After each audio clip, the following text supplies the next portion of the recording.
दोस्तों देखो अगला सवाल है there are 5 main roads between a place, मान लो A to B.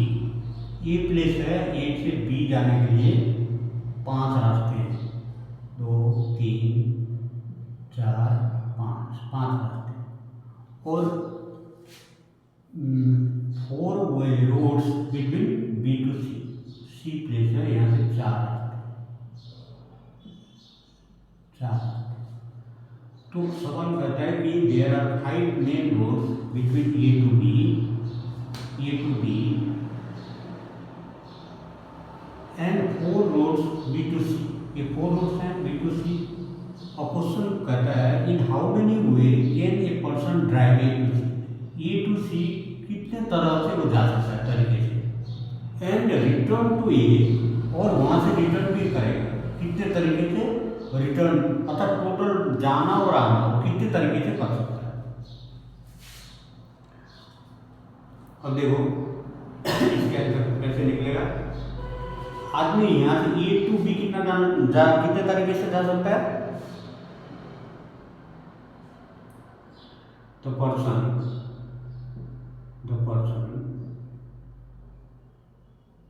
Can go from A to B.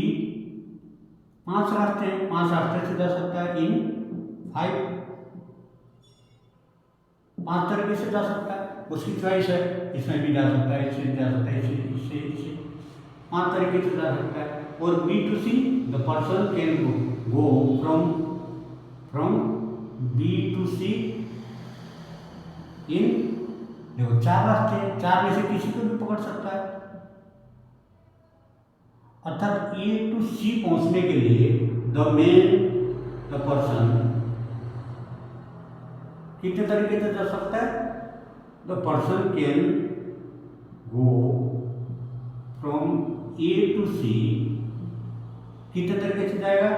आपको मल्टीपल प्रिंसिपल ऑफ काउंटिंग, देखो एक काम यहाँ से यहाँ जाने का, एक काम किया उसको जाना, टोटल दूरी तो ये तय करना है। टोटल काम जब सी में पहुंचेगा, ए से सी तक पहुंचेगा, तभी उसके काम को कंप्लीट माना जाएगा। तो एक काम को 2 पार्ट में हो रहा है, एक पार्ट में ए से बी जा रहा है 5 तरीके से, और बी से सी जा 4 तरीके से, तो दोनों का मल्टीप्लाई होगा 5 × 4 = 20। अब देखो रिटर्न कितने से हो, while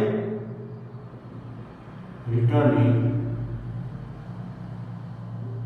the person can कहाँ से go from C to B, अर्थात C से B में आएगा पहले, कितने तरीके से आ सकता है। और कहता है कि सेम रूट को फॉलो नहीं करेगा जिससे वो गया था, अर्थात ये कितने रूट हैं, 4 रूट हैं।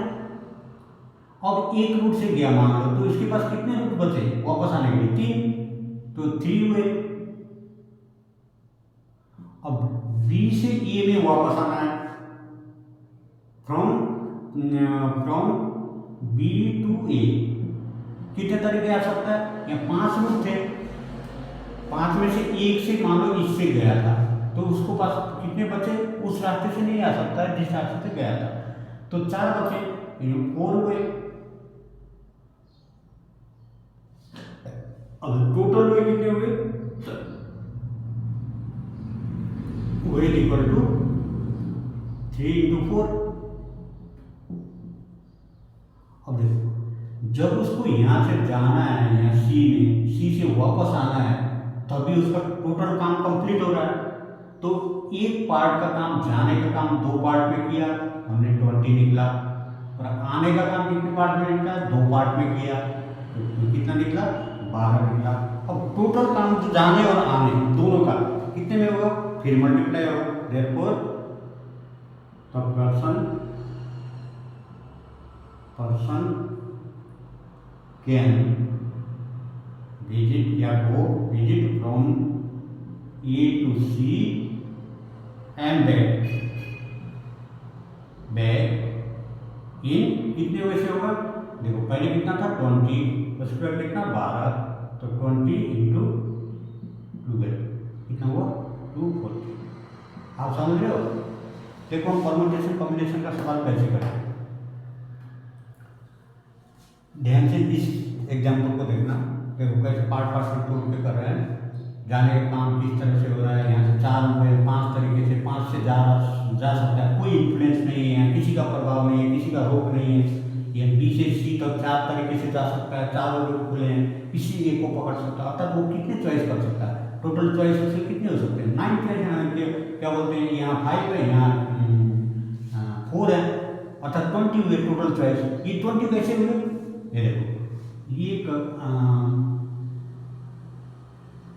1 2 3 4 5, ये कितने 1 2 3 4। अब देखो इसे ये चॉइस किया,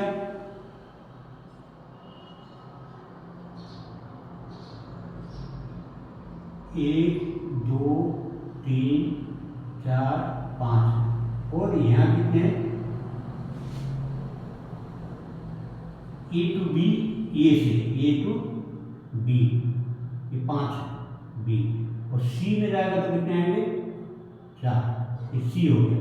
मान लो ये एक रूट पकड़ा, इसमें से ये 4 में से किसी एक में जा सकता है, तो ये 4 हो गए।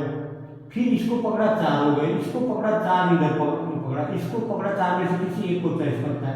अर्थात वो 5 बार कितने जाता है, 4 बार 5 से एक रूट को पकड़ के बन गया। तो हमने उसको plus plus plus plus plus करके नहीं किया, क्या किया 5 × 4 20, या मल्टीप्लिकेटिव प्रिंसिपल यूज किया। फिर जब वो वापस आया, सेम उसी तरह से हमने वो किया, 12 हुए, तो टोटल मल्टीप्लाई किया तो 240 हुआ। ये देखिए आपका अभी ये सवाल है, इतना होगा। आप ध्यान देना कैसे बनाए, इसी तरह के और भी आ सकते हैं। थैंक यू, समझ में आया होगा।